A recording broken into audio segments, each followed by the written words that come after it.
അപ്രയോജനകരമായ ചിന്തകൾ കുറയ്ക്കാനുള്ള ഫലപ്രദമായ വഴികൾ. 1. Mindfulness meditation. മൈൻഡ്ഫുൾനെസ് മെഡിറ്റേഷൻ പോലെ പ്രാക്ടീസുകൾ നിങ്ങളുടെ മനസ്സിനെ ഇപ്പോഴുള്ള നിമിഷത്തിൽ കേന്ദ്രീകരിക്കാൻ സഹായിക്കും. ശ്വാസോച്ഛ്വാസത്തെ ശ്രദ്ധിക്കുകയോ ഗൈഡഡ് മെഡിറ്റേഷൻ ചെയ്യുകയോ ചെയ്യുമ്പോൾ ആകാംക്ഷയും അത്യാവശ്യമോ അല്ലാത്ത ചിന്തകളും കുറയ്ക്കാൻ സഹായിക്കും. ഹെഡ് സ്പേസ് അല്ലെങ്കിൽ കാം പോലുള്ള ആപ്പുകൾ ഉപയോഗിച്ച് സ്ഥിരമായി പ്രാക്ടീസ് ചെയ്യാം. 2. കോഗ്നിറ്റീവ് ബിഹേവിയറൽ രീതികൾ. നെഗറ്റീവ് ചിന്തകളെ തിരിച്ചറിയാനും ചോദ്യം ചെയ്യാനും പഠിക്കുക. ഉദാഹരണത്തിന്, ഒരു ജോലിയിലെ പരാജയം ഭയപ്പെടുകയാണെങ്കിൽ ആ ഭയം യുക്തിസഹമാണോ എന്ന് തെളിവുകൾ പരിശോധിച്ച് അപ്രതീക്ഷിതമായ ചിന്തകളെ യുക്തിയോടെ മാറ്റുക. ഡയറി എഴുതുന്നത് ചിന്തകളിലെ പാടേണുകൾ മനസ്സിലാക്കാനും ഗുണപ്രദമായ ചിന്തകൾക്ക് പ്രോത്സാഹനം നൽകാനും സഹായിക്കും. 3. സജീവമാകുക.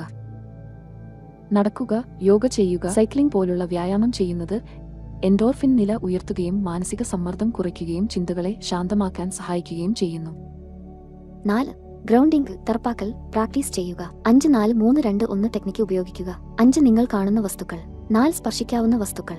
3 നിങ്ങൾ കേൾക്കുന്ന ശബ്ദങ്ങൾ. 2 നിങ്ങൾക്ക് വാസന അനുഭവപ്പെടുന്ന വസ്തുക്കൾ. 1 നിങ്ങൾക്ക് രുചിയേറിയുന്ന ഒന്നിനായി ശ്രദ്ധിക്കുക. ഇതിലൂടെ നിങ്ങളുടെ ശ്രദ്ധ ഇപ്പോഴുള്ള നിമിഷത്തിൽ നിർത്താൻ സാധിക്കും. 5. ഉറക്കത്തെ പ്രാധാന്യം നൽകുക.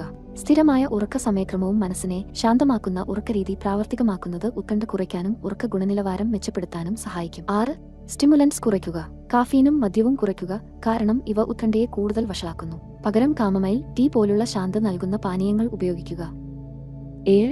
പിന്തുണ തേടുക. വിശ്വസനീയരായ സുഹൃത്തുക്കളോടോ കുടുംബത്തോടോ അല്ലെങ്കിൽ മനോവിദഗ്ധരോടോ സംസാരിക്കുക.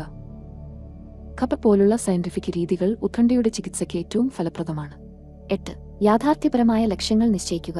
ജോലികൾ ചെറിയ, കൈകാര്യം ചെയ്യാവുന്ന ഘട്ടങ്ങളാക്കി വിഭജിച്ച് ഓരോ പൂർത്തീകരണത്തിലും സന്തോഷിക്കുക. ഇതുവഴി മനസ്സിൽ വരുന്ന അമിതഭാരം കുറയ്ക്കാം. 9. ശ്വാസോച്ഛ്വാസത്തെ നിയന്ത്രിക്കുക. ആഴത്തിലുള്ള ശ്വാസോച്ഛ്വാസം ചെയ്യുക. 4 എണ്ണി ശ്വസിക്കുക, 4 എണ്ണി പിടിച്ചുവെക്കുക, 6 എണ്ണി ശ്വാസം പുറത്തേക്ക് വിടുക. ഇതിലൂടെ നാഡീവ്യവസ്ഥയെ നിയന്ത്രിക്കുകയും മനസ്സിനെ ശാന്തമാക്കുകയും ചെയ്യും. 10. മീഡിയ ഉപയോഗം നിയന്ത്രിക്കുക. ഉദ്വേഗജനകമായ വാർത്തകളെയും സോഷ്യൽ മീഡിയയിലെ അമിത സ്ക്രോൾ ചെയ്യുന്നതിനെ കുറയ്ക്കുക. ഇത് ഉത്കണ്ഠയെ കൂടുതലാക്കി മാറ്റാൻ ഇടയാകുന്നു. ഈ രീതികൾ സ്ഥിരമായി പ്രയോഗിക്കുന്നത് ചിന്തകളുടെ തീവ്രതയും ആവർത്തനവും കുറയ്ക്കാൻ സഹായിക്കും. അതുപോലെ തന്നെ പ്രശ്നം ദീർഘകാലത്തേക്ക് തുടരുകയാണെങ്കിൽ ഒരു മാനസികാരോഗ്യ വിദഗ്ധനെ സമീപിച്ച് ആവശ്യമായ പിന്തുണ തേടുക.